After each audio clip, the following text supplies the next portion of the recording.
Yang terhormat Bapak-bapak, Ibu-ibu, salam Pancasila.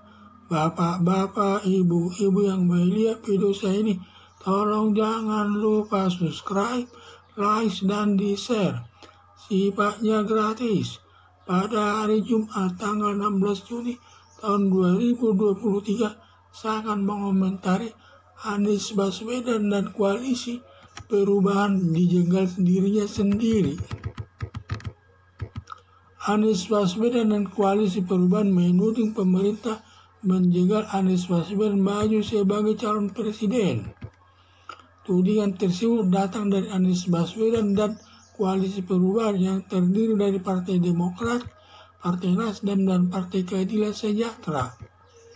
Padahal penjegalan Anies Baswedan datang dari diri Anies Baswedan dan koalisi perubahan sebagai berikut. Anies Baswedan. Untuk meningkatkan elektabilitas Anies Baswedan, Partai Nasdem telah mengkampanyekan Anies Baswedan ke daerah Sumatera naik pesawat private jet yang sewanya atau biayanya mahal, dan kampanye berlangsung seluruh wilayah Indonesia. Ternyata elektabilitas tidak naik atau stagnan, berkisar 20% elektabilitasnya.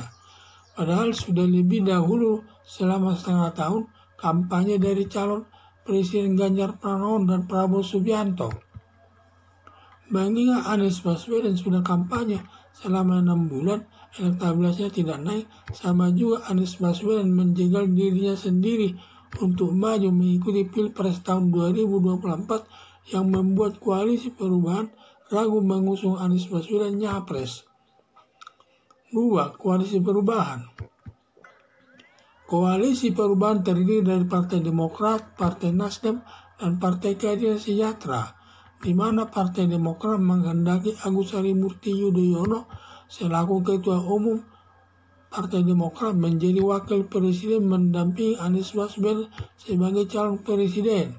Tetapi Partai Nasdem dan Partai Keadilan Sejahtera tidak setuju karena Agus Harimurti Yudhoyono masih muda dan belum ada berpengalaman di dalam berpolitik.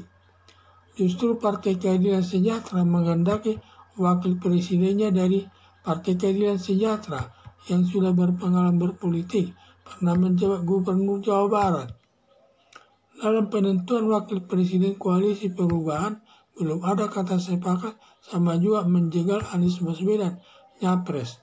Karena kalau tidak ada wakil presiden mendampingi Anies Baswedan, maka koalisi perubahan tidak bisa mengusung Anies Baswedan nyapres. Jadi yang menjegal Anies Baswedan dari dalam diri Anies Baswedan sendiri yang elektabilitasnya stagnan tetap sebesar 20%, sedangkan saingannya nyapres yaitu Ganjar Pranowo elektabilitasnya 36% dan Prabowo Subianto elektabilitasnya 32%. Ditambah yang menjegal Anies Baswedan nyapres datang dari koalisi perubahan yang tidak ada kesepakatan siapa wakil presidennya. Berdasarkan hal tersebut, tidak benar yang menjegal Anies Baswedan nyapres datang dari pemerintah, tetapi yang menjegalnya dari Anies Baswedan sendiri dan koalisi perubahan. Harapan saya, Anies Baswedan dan koalisi perubahan jangan suka menuding pemerintah yang menjegal Anies Baswedan nyapres. Padahal penjegalan tersebut datang dari Anies Baswedan dan koalisi perubahan sendiri.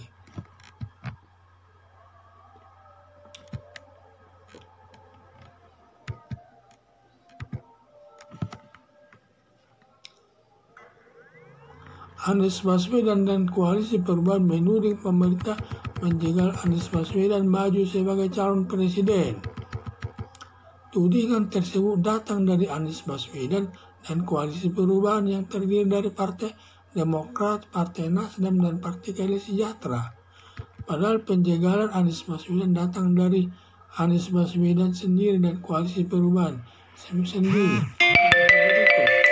Anies Baswedan.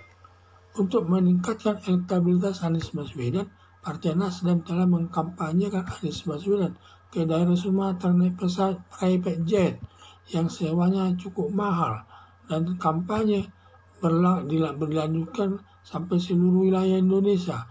Ternyata elektabilitasnya Anies Baswedan tidak naik-naik atau stagnan berkisar 20% elektabilitasnya. Padahal sudah lebih dahulu selama setengah tahun kampanye dari calon presiden Ganjar Pranowo dan Prabowo Subianto.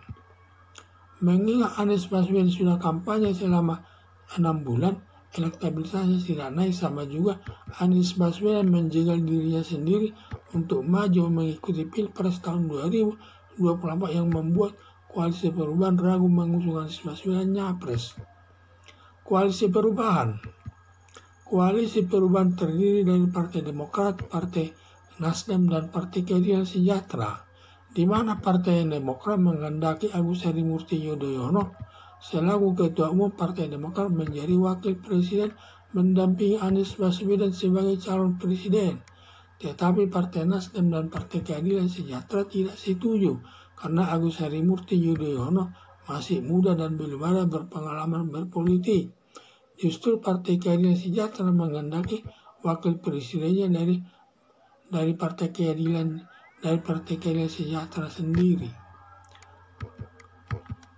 Dalam penentuan wakil presiden Koalisi Perubahan belum ada kata sepakat. Sama juga menjegal Anies Baswedan nyapres, karena kalau tidak ada wakil presiden mendampingi Anies Baswedan, maka Koalisi Perubahan tidak bisa mengusung Anies Baswedan nyapres. Jadi yang menjegal Anies Baswedan dari dalam diri Anies Baswedan sendiri yang elektabilitasnya stagnan, tetap sebesar 20%. Sedangkan saingannya nyapres Ganjar Pranowo elektabilitasnya 36% dan Prabowo Subianto elektabilitasnya 32%. Ditambah yang menjegal Anies Baswedan nyapres datang dari Koalisi Perubahan yang tidak ada kesepakatan siapa wakil presidennya. Berdasarkan hal tersebut tidak benar yang menjegal Anies Baswedan nyapres datang dari pemerintah, tetapi yang menjegalnya dari Anies Baswedan sendiri dan Koalisi Perubahan. Harapan saya, Anies Baswedan dan Koalisi Perubahan jangan suka menuding pemerintah yang menjegal Anies Baswedan nyapres, padahal penjegalan tersebut datang dari Anies Baswedan dan Koalisi Perubahan sendiri. Sekian dan terima kasih.